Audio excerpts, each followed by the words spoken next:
Hello student, आप सभी लोग का मेरे यूट्यूब चैनल पर बहुत बहुत स्वागत है। पिछले लेक्चर में हम लोग जो है हम लोग रेजिस्टेंस का कॉम्बिनेशन देखे थे। रेजिस्टेंस हम लोग जो है दो तरीके से कंबाइन करते हैं। पहला जो है सीरीज में, दूसरा पैरेलल में। ठीक है, सीरीज में हम लोग देखे थे कि वहां पे इलेक्ट्रिक पोटेंशियल जो होता है वो डिफरेंस होता है और करंट मेरा क्या होता है, सेम होता है। और पैरेलल में क्या होता है, पैरेलल में इलेक्ट्रिक पोटेंशियल से सेम होता है लेकिन करंट हमारा क्या होता है, डिफरेंट होता है। तो हम लोग जो है पिछले लेक्चर में इतना देख चुके थे। और एक चीज और भी है, अगर सीरीज में है, ठीक है, सीरीज में है तो सीरीज में क्या होता है, सीरीज में फार्मूला इक्विवेलेंट रेजिस्टेंस का होता है R equal to R1 plus R2 plus R3 plus dot dot dot. अगर पैरेलल में है, पैरेलल में है तब क्या होगा, 1 upon R equal to 1 upon R1 plus 1 upon R2 plus 1 upon R3 plus dot dot dot. ठीक है, इतनी बात समझ में आया। और एक चीज और भी तुम लोग ध्यान देना, अगर अगर दो रेजिस्टेंस, सिर्फ केवल दो ही रेजिस्टेंस हैं, ठीक है, मान लेते हैं R3 नहीं है, केवल R1 है और R2 है, तो इक्विवेलेंट रेजिस्टेंस का डायरेक्ट फार्मूला हम लोग लगाएंगे R1 multiply R2 divided by R1 plus R2। ये याद कर लो, ये आया कहां से है, R2 का मल्टीप्लाई 1 में किया R2 हो गया, R1 का मल्टीप्लाई R1 1 में किया R1 हो गया, ऊपर क्या आ गया R1 प्लस R2 और नीचे क्या आ जाएगा R1 इंटू R2। और फिर पलटा भी जाएगा, R को ऊपर जाएगा तो ये नीचे वाला कहां चला जाएगा, ऊपर। तो हमारा डायरेक्ट फार्मूला जो बन करके आया, क्या आया है, R1 into R2 divided by R1 plus R2। या इसको हम ऐसे पढ़ते हैं, पहल का गुड़े दूसर का बटे पहल का प्लस दूसर का, ऊपरा प्रोडक्ट नीचे वहां जोड़ना है, ऊपरा गुड़ा नीचे जोड़ना है। ये बहुत ज्यादा काम आएगा, ठीक है, वरना तुम बैठ के एलसीएम एलसीएम लोगे, बहुत ताम झाम जो ज्यादा पड़ जाएगा। ठीक, अब एक चीज और देखो, क्वेश्चन में इससे रिलेटेड क्वेश्चन क्या आता है, क्वेश्चन पहला क्वेश्चन आता है इक्विवेलेंट रेजिस्टेंस निकालने के लिए। क्या आएगा, इक्विवेलेंट रेजिस्टेंस निकालने के लिए, ठीक है, जिसको बोलते हैं हिंदी में तुल्य प्रतिरोध। क्या बोलते हैं, तुल्य प्रतिरोध। ध्यान दो, पहले ये होता क्या है। जैसे तीन चार, मान ले चार रेजिस्टेंस है, लगाया गया है, ठीक है, चार रेजिस्टेंस किसी सर्किट में लगाया गया है, ठीक है, उसका इक्विवेलेंट का मतलब होता है कि उसके इक्वल, उसके बराबर। ठीक है, जैसे कहते नहीं है, हम तीन मिले के अकेले बराबर बाटी, ठीक है, तीन मिले संभाल ले, बोलते ना कितने झगड़ा करने वाले रहते, कहते हम तीन मिले के अकेले संभाल ले, ठीक है, या ऐसे कहते हम तीन मिला के बराबर अकेले खाना खाई ला। बात समझ में आया, तो इक्विवेलेंट हो गया। बात समझ में आया, उतने उतना खा नहीं रहा है लेकिन उसके इक्विवेलेंट वो खा जा सकता है, ठीक है, ये चीज होता है। तो किसी सर्किट में अगर रेजिस्टेंस लगा हुआ है, कई रेजिस्टेंस लगा हुआ है, तो उसका इक्वल एक रेजिस्टेंस देखा जाए कितना काम कर रहा है उस सर्किट में, वही काम, वही उसी को क्या बोलते हैं, इक्विवेलेंट रेजिस्टेंस। बात समझ में आया, ठीक है। तो देखो क्या होगा, कैसे क्वेश्चन पूछेगा। तो पहला क्वेश्चन तो ये पूछेगा, दूसरा क्वेश्चन क्या पूछेगा, सर्किट में करंट पूछेगा। सर्किट में क्या पूछेगा, करंट पूछेगा। बात समझ में आया, यानी कि उस सर्किट में कितना करंट फ्लो हो रहा है, ये क्वेश्चन मार्क पूछेगा। बात समझ में आया, याद रख लो, जब भी करंट पूछेगा तो करंट निकालने से पहले हमें इक्विवेलेंट रेजिस्टेंस निकालना पड़ेगा। बात समझ में आया, करंट निकालने से पहले हम लोग को क्या निकालना पड़ेगा, इक्विवेलेंट रेजिस्टेंस, यानी कि तुल्य प्रतिरोध हमें पता होना चाहिए। तुल्य प्रतिरोध क्या है जी, यही है हमारा लास्ट वाला जो निकलेगा, वही मेरा इक्विवेलेंट रेजिस्टेंस आएगा। ठीक है, अभी हम समझाएंगे उसको अच्छे से करने में, डायग्राम से समझाएंगे।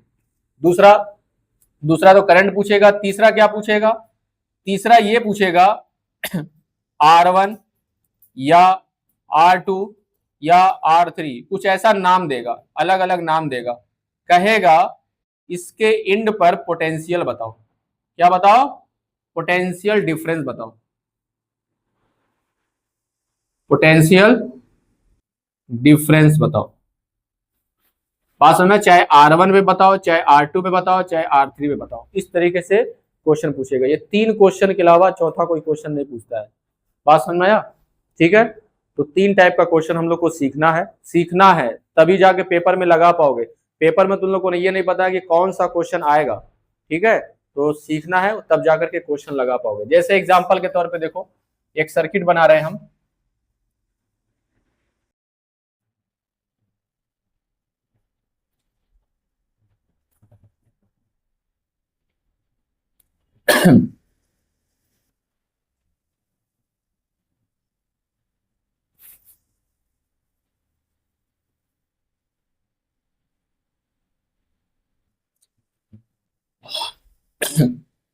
R1, R2, R3 और ये हो गया R4 हो गया। ठीक है, 4 रेजिस्टेंस इसमें लगाया गया है इस सर्किट में, इसी को बोलते हैं इलेक्ट्रिक सर्किट। क्या बोलते हैं इसको? इलेक्ट्रिक सर्किट बोलते हैं। यहां से हम लोग क्या करेंगे? पोटेंशियल देंगे। यहां से क्या देंगे हम लोग? पोटेंशियल। बैटरी में 4 वोल्ट, 2 वोल्ट, 5 वोल्ट कुछ यहाँ पे दिया रहेगा क्वेश्चन में। ठीक है, और R1, R2, R3, R4 के जगह पे कोई तुम्हें रेजिस्टेंस दिया रहेगा। कैसे? इस तरीके से दिया रहेगा। मान लेते हैं, कह देगा ये 2 ओम का है, ये भी कितना है? 2 ओम का है, ये 1 ओम का है, और ये कितना है? 1 ओम का है। इस तरीके से दिया रहेगा। और क्वेश्चन कह देगा इसमें बताओ, ये कह देगा कि इसका वोल्टेज कितना है? ये 5 वोल्ट का है। कितना है जी? ये 5 वोल्ट का ये बैटरी लगा हुआ है। ठीक है, क्वेश्चन में कह देगा बताओ करंट कितना फ्लो हो रहा है। बात समझ में आया? करंट को क्या करेगा? करंट को शो नहीं करेगा, कहेगा करंट निकालो। तो करंट निकालने से पहले तुमको ये इक्विवेलेंट रेजिस्टेंस निकालना पड़ेगा। अभी बताया नहीं है? करंट निकालने से पहले क्या निकालना पड़ेगा हमें? Equivalent resistance. अभी ध्यान दो, पहले इक्विवेलेंट रेजिस्टेंस कैसे निकलता है?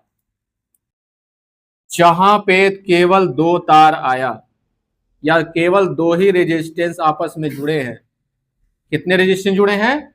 2 ही रेजिस्टेंस जुड़े हैं, ये पहला और ये दूसरा। इस ज्वाइंट पे कहीं जुड़े होंगे, तो 2 ही रेजिस्टेंस अगर जुड़े हैं तो इसको क्या बोलेंगे? इन सीरीज में बोलेंगे। किसमें बोलेंगे इसको? इन सीरीज में। बात समझ में आया? लेकिन कहीं पे भी अगर ये 2 रेजिस्टेंस है मेरा, उसके अलावा कहीं तीसरा तार अगर आ गया, क्या हो गया? ये पहला तार, ये दूसरा तार, ये तीसरा तार, तुरंत ये दोनों क्या हो जाएंगे? पैरेलल में हो जाएंगे। किसमें हो जाएगा ये? इन पैरेलल में। यही 2 बातें याद रखना, हम लोग का इक्विवेलेंट रेजिस्टेंस निकल करके क्या होगा? आ जाएगा। ठीक है, तो ध्यान दो। पहले सबसे पहले हम लोग इस वाले पास में आएंगे। ठीक है, पास का मतलब होता है ये तुम्हारा इतना रेंज है। ठीक है, ये बंद क्लोज है, ये तुम्हारा पास कहलाता है। कि करंट इसमें फ्लो होगा। इसमें क्या होगा? करंट इसमें फ्लो होगा। तो ध्यान दो पहले, R1, R1 कहाँ ज्वाइंट होगा जी? यही ना ज्वाइंट होगा। और R2 कहाँ ज्वाइंट होगा? यही ज्वाइंट होगा। या तो यहां ज्वाइंट लोगे, या तो एक ज्वाइंट यहां दिख रहा है, 2 ज्वाइंट दिख रहा है ना। बात समझ में? ऊपर से R1 चाहे यहां जुटेगा चाहे यहां जुटेगा। R1 कहां जुटेगा? चाहे यहां पे चाहे यहां पे। बात समझ में आ रहा है? तो यहां पे देखो, जहां पे ज्वाइंट है वहां पे कितने तार है? 1, 2, 3। इधर भी देखो 1, 2, 3 आ रहा ना। 2 तार के अलावा तीसरा तार अगर आ गया, या 4 तार आ गए, या 5 आ गए, तुरंत वो किसमें हो जाएगा? पैरेलल में हो जाएगा। किसमें हो जाएगा? पैरेलल में हो जाएगा। ठीक है, तो लिखेंगे यहाँ पे क्या लिखेंगे? क्योंकि R1 and R2 are in parallel. बात समझ में आया? अब क्या लगाएंगे? अगर 2 रेजिस्टेंस आपस में अगर पैरेलल में होते हैं तो फार्मूला कौन सा लगाते हैं? ये वाला। ठीक है, तो ध्यान दो पहले, जब इसको हटाएंगे ना, जब इसको हटाएंगे तो क्या होगा? R डैश आएगा। क्या आएगा? R डैश आएगा। उसकी जगह पे, इन दोनों की जगह पे क्या होगा? एक R डैश आ जाएगा। ठीक है, अभी देखो क्या होगा। फार्मूला क्या लगाएंगे? R1 पहला, R2 दूसरा का मल्टीप्लाई कर देंगे, और दोनों को क्या कर देंगे जी? दोनों को जोड़ देंगे। यानी कि पहला कितना है? 2, दूसरा भी कितना है? 2, और ये क्या हो जाएगा? 2 + 2, ऊपर हो जाएगा 4, नीचे भी हो जाएगा 4, कट के कितना आ जाएगा जी? 1 ओम। क्या हो जाएगा? 1 ओम। इसका सिंपल सा मतलब ये है कि इधर देखो, ये फिगर हम यहाँ बना रहे हैं, इसी का फिगर हम यहाँ बनाने जा रहे हैं छोटा सा। समझना इसको। छोटा फिगर बनाना है क्योंकि जगह हमारे पास कम है।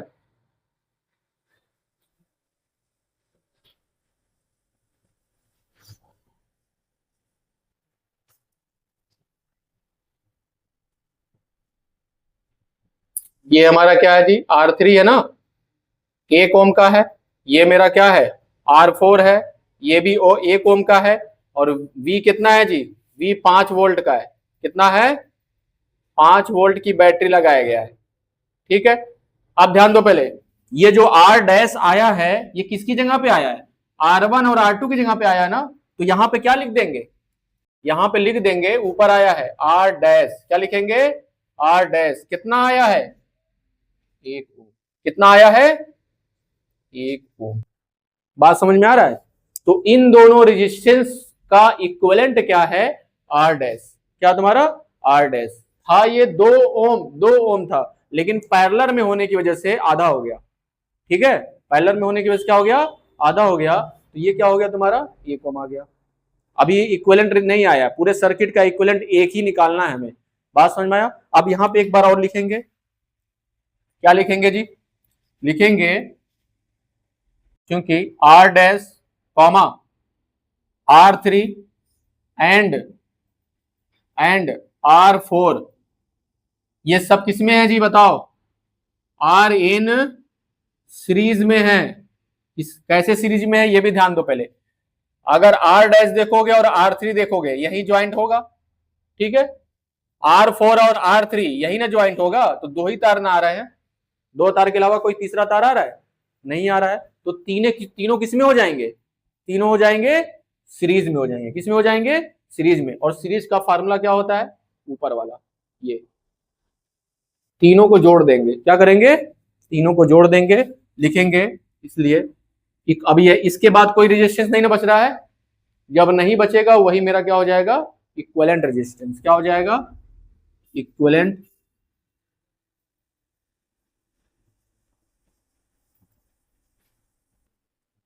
इक्विवेलेंट रेजिस्टेंस क्या हो जाएगा, R is equal to R1 plus, sorry, R dash plus R3 plus R4, तीनों को जोड़ देंगे।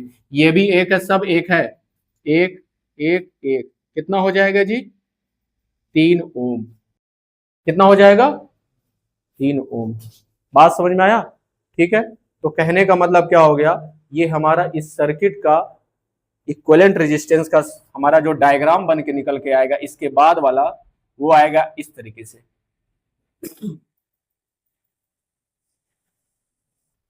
एक ही रेजिस्टेंस रहेगा। वो रेजिस्टेंस कितना होगा, वो रेजिस्टेंस होगा 3 ओम का। कितना होगा, 3 ओम का। और कितना इसमें वोल्टेज कितना दे रहे हो, 5 वोल्ट। कितना दे रहे हो, 5 वोल्ट। अब ये प्लस है और ये माइनस है, तो यहां से करंट फ्लो होगा। यहां से क्या होगा, प्लस से निकलता है माइनस पे आता है। ठीक है, तो करंट पूछा है ना, क्या पूछा है, करंट पूछा है। तो इसके बाद हम लोग करंट निकाल लेंगे। इसके बाद क्या निकालेंगे जी, करंट। करंट का फार्मूला क्या होगा, V is equal to I is equal to V by R। क्या होगा, I बराबर V बाई R, फार्मूला होता है ना ये। हाँ, तो यहीं से निकालेंगे हम लोग। V की वैल्यू कितनी है, V की वैल्यू कितनी है, 5 वोल्ट। तो यहाँ ऊपर रख देंगे 5, ऊपर क्या रख देंगे, 5 रखेंगे। और नीचे क्या रखेंगे, R की जगह पे कौन सा रखेंगे, इक्विवेलेंट वाला रखेंगे। इक्विवेलेंट मेरा कितना है, 3 है, यही वाला रखेंगे, लास्ट वाला। ठीक है, ये नीचे रखेंगे 3। इसको जब कैलकुलेट करोगे तो आएगा 1.66 डॉट डॉट डॉट, या ऐसे लिख सकते हो 1.67 एम्पियर। बात समझ में आया। तो क्वेश्चन में क्या पूछा है, क्वेश्चन ये था कि एक सर्किट दिया रहेगा, उस सर्किट का सबसे पहले इक्विवेलेंट रेजिस्टेंस पूछेगा, उसके बाद क्या पूछ देगा, करंट पूछ देगा। उसके बाद तीसरा क्वेश्चन ये है कि पूछ देगा, ये बताइए कि फलाने और ढेकाने, क्या कहेगा, फलाने ढेकाने का मतलब R1 R2 या R3 या R4 में किसी में पोटेंशियल बता दो, कितना वो पोटेंशियल ले रहा है। क्या ले रहा है, कितना वो पोटेंशियल ले रहा है। बात समझ में आया। ठीक है, तो वो वाला क्वेश्चन हम लोग क्वेश्चन में देखेंगे, ठीक है। इसको अपने सबसे पहले अपने कॉपी में जैसे का तैसे है इसको नोट करो। ये अगर समझ गए होगे तो क्वेश्चन भी समझ में आएगा, ठीक है। उतारो। चलो क्वेश्चन नंबर पहला देखते हैं, इसके बेसिस पे ये क्वेश्चन कैसे लगेगा। सबसे पहले क्वेश्चन में ये कह रहा है इन द गिवन सर्किट, एक सर्किट दिया हुआ है, ठीक है। ये इलेक्ट्रिक सर्किट बोलते हैं इसको, क्या बोलते हैं इसको, इलेक्ट्रिक सर्किट बोलते हैं, जिसमें रेजिस्टेंस लगा हो, और इसको क्या बोलते हैं, एमीटर बोलते हैं। क्या बोलते हैं इसको, एमीटर। एमीटर क्या मेजर करता है, हाँ, इलेक्ट्रिक करंट। वेरी गुड, ठीक है। इसको क्या बोलते हैं, एमीटर बोलते हैं। बात समझ में आया। एमीटर क्या मेजर करता है, करंट को मेजर करता है। ये ऑब्जेक्टिव में पूछता है, किसमें पूछता है, ऑब्जेक्टिव में पूछता है कि एमीटर जो है क्या मेजर करता है, रेजिस्टेंस की, वोल्ट, इलेक्ट्रिक पोटेंशियल की, करंट, नन ऑफ दिस, ठीक है। 4 ऑप्शन देगा, एक ऑप्शन दिया रहेगा तो करंट क्या करता है, इलेक्ट्रिक करंट मेजर करता है। चलो ध्यान दो पहले। तो कह रहा है कि in the given circuit find the value of current, current को हमें फाइंड करना है इन ईच। इन ईच का मतलब I1, I2 और I3। ये फिगर बना के देगा तो हम लोग को इसी तरीके से देखना है। In each I1, I2, I3 and each resistance, each resistance मतलब 8 ओम, 12 ओम और 24 ओम। इन तीनों रेजिस्टेंस में कितना करंट फ्लो हो रहा है, तीनों में निकालना है, ठीक है। आगे क्या कह रहा है, आगे एंड द टोटल करंट, क्या कह रहा है, the total current in the circuit. तो टोटल करंट कहां से निकलेगा जी, ये हमारी बैटरी है ना, ये हमारी बैटरी या सेल है। बात समझ में आया। तो यहां से भी तो करंट निकलेगा, आई, ठीक है। तो टोटल करंट भी पूछ रहा है, क्या पूछ रहा है, टोटल करंट कितना निकलेगा, वो भी यहां से हम लोग को निकालना है। तो सबसे पहले हम बताए थे, करंट निकालने से पहले हम लोग इक्विवेलेंट रेजिस्टेंस निकालते हैं। क्या निकालते हैं, करंट निकालने से पहले इक्विवेलेंट रेजिस्टेंस निकालते हैं। तो यहाँ पे सबसे पहले हम लोग करेंगे क्या, यहाँ पे ऊपर वाले को मान, ये 1 है ना, तो इसको मान लेंगे R1, इसको मान लेंगे R2 और इसको मान लेंगे R3। इतनी बात समझ में आया, ठीक है। तो पहला वाला रेजिस्टेंस R1 हमारा 8 ओम हो गया, R2 हमारा 12 ओम हो गया, R3 हमारा 24 ओम हो गया। एक बात बताओ, यहां पे ये चाहे R1 हुआ, चाहे R2 हुआ, चाहे R3 हुआ, कहां पे ज्वाइंट हो रहा है जाकर के, यही ना ज्वाइंट हो रहा है तीनों। हाँ, एक पॉइंट ये दिख रहा है, एक पॉइंट यहां पे दिख रहा है। तो हमने बताया था जहां पे ज्वाइंट हो रहे हैं वहां पे देखना है कितने वायर हैं। तो कितने वायर है, 1 2 3 4, 4 वायर है ना। तो 2 वायर होते हैं तो सीरीज में होता, 3 वायर हैं तो किसमें हो जाएगा, पैरेलल में हो जाएगा, ठीक है। तो यहाँ पे हम लोग लिखेंगे सबसे पहले लिखोगे गिवन, क्या लिखोगे जी, गिवन R1 कितना है 8 ओम, R2 कितना है 12 ओम और R3 कितना है हमारा 24 ओम। एंड वोल्टेज कितना दिया है जी, यहां से बैटरी का कितना पोटेंशियल है 8 वोल्ट, 8V लिखो चाहे वोल्ट लिखो। बात समझ में आया, इतना तो हो गया गिवन। उसके बाद लिखेंगे यहाँ पे लिखेंगे चूंकि R1, R2 and R3 are in किसमें है जी, ये पैरेलल में है। किसमें है, ये तीनों पैरेलल में है। तो अब एक बात बताओ, जब तीनों पैरेलल में है तो यही, जब इन तीनों को हटाएंगे तो हमारा क्या निकल जाएगा, इक्विवेलेंट रेजिस्टेंस आ जाएगा। क्या आ जाएगा, इक्विवेलेंट रेजिस्टेंस आ जाएगा। बात समझ में आया, यही आखिरी है मेरा, ठीक है। तो लिखेंगे इक्विवेलेंट रेजिस्टेंस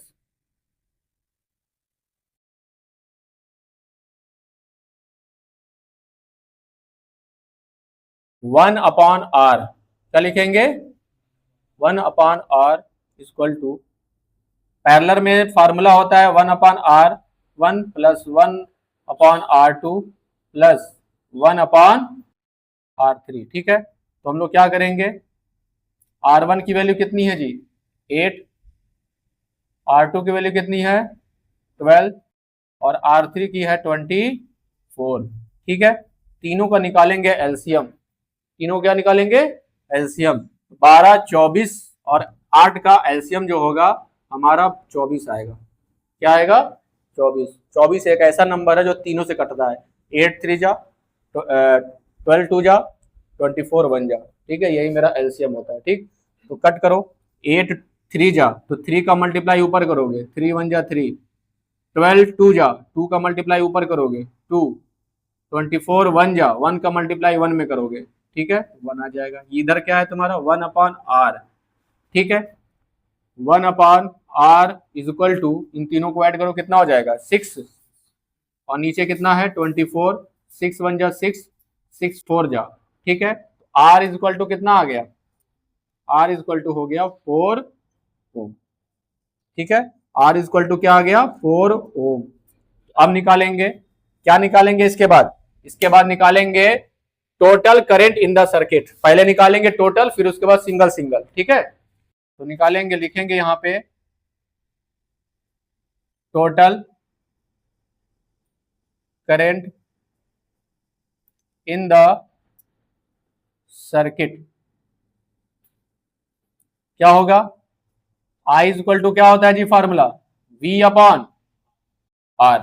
ठीक है, बात समझ में आया? तो एक बात बताओ, V कितना है हमारा? V है 8। V कितना है? 8। और R कितना निकाले अभी? 4 निकाला गया है। तो ये कट के कितना हो जाएगा? 2। यानी कि करंट कितना आया? हाँ, तो जो हमारा सर्किट से करंट निकल रहा है वो 2 एम्पियर का है। कितना है जी? ये 2 एम्पियर आ गया। बात समझ में आया? अब हम लोग को क्या निकालना है? I1 निकालना है। क्या निकालना है? I1 निकालना है, I2 निकालना है और I3 निकालना है। एक चीज और जान लो पहले, ये हमारी बैटरी है ना, ये बैटरी या सेल है, और ये 3 रेजिस्टेंस है। तो तीनों रेजिस्टेंस इस बैटरी से कौन कॉम्बिनेशन कैसा है? सीरीज का है कि पैरेलल का है? पैरेलल का है। तो पैरेलल में हम बता चुके थे, पैरेलल में हम बता चुके हैं कि V हमारा सेम होता है, V हमारा सेम होता है और करंट हमारा क्या होता है? डिफरेंट होता है। ठीक ना? अगर ये 8 वोल्ट की बैटरी है तो R1 पे भी 8 वोल्ट रहेगा, R2 पे भी 8 वोल्ट रहेगा और R3 पे भी क्या होगा? 8 ही वोल्ट रहेगा। बात समझ में आ रहा ना? तो हम लोग को निकालना है I1। क्या निकालना है जी? I1 निकालना है। तो I1 इक्वल टू क्या लिखेंगे? V/R1। बात समझ में आया? ठीक है, V/R1 लिखेंगे। क्यों हम देखो, हमें निकालना है करंट I1। क्या निकालना है? करंट I1 निकालना है ना। तो पोटेंशियल जो V है वही तो यहाँ पे रहेगा। V, ये वाला V कहाँ रहेगा? ये इसी पे ना रहेगा। जितना 8 ये है तो यहाँ पे भी पोटेंशियल कितना आएगा? 8 ही वोल्ट आएगा। ठीक है, इसलिए V रखे हैं। और रेजिस्टेंस किसका रखेंगे? जिसमें निकालना है, R1। ठीक है, तो ये हो जाएगा। यहां से क्या हो जाएगा? V का वैल्यू है तुम्हारा 8 और R1 की वैल्यू कितनी है? R1 की वैल्यू है 8। 8 से 8 कैंसिल हो जाएगा। कितना आएगा जी? 1 एम्पियर। क्या होगा? 1 एम्पियर। तो ये आ गया हमारा I1। इसके बाद क्या निकालेंगे जी? I2 निकालेंगे। क्या निकालेंगे? I2 निकालेंगे। तो I2 निकालने के लिए क्या होगा? V/R2। V/R2। ठीक है, V की वैल्यू कितनी है? 8 और R2 की वैल्यू कितनी है? 12 है। तो 12 रखो। 4 से जा रहा है जी, 4 2 जा और 4 3 जा। कितना आ गया? 2/3 एम्पियर। ये हमारा आ गया I2। क्या हो गया? I2 हो गया। I3 निकाल लो। I3 निकालने के लिए क्या फॉर्मूला लगाएंगे? V/R3। क्या लगाएंगे? V/R3। ठीक है, V की वैल्यू कितनी है? 8 और R3 की वैल्यू कितनी है? 24। 8 1 जा 8 और 8 3 जा, यानी कि कितना आ जाएगा? 1/3 एम्पियर। बात समझ में आया? ठीक है, तो इक्विवेलेंट रेजिस्टेंस निकालोगे। इक्विवेलेंट रेजिस्टेंस से हम लोग क्या करेंगे? करंट निकाल लेंगे और जिसमें पूछेगा उसका रेजिस्टेंस। ठीक है, बात समझ में आया? तो इस तरह का जो है क्वेश्चन आप लोग को लगाना है, तो आप लोग को बार बार प्रैक्टिस करना पड़ेगा, तब जाके ये समझ में आएगा। तो आप लोग जो है यहाँ उतारिए, घर पे जाके प्रैक्टिस करिए, और आप लोग से भी रिक्वेस्ट है कि आप लोग जो है इसको देखें, तो आप लोग जो है घर पे प्रैक्टिस जरूर करें, जिससे आप लोग की तैयारी अच्छे से चलेगी। तो आज के लिए बस इतना ही। उसके पहले एक रिक्वेस्ट है, तो आप लोग मेरे चैनल से अगर नए स्टूडेंट हो तो जरूर जुड़ जाए। आज के लिए इतना ही, धन्यवाद।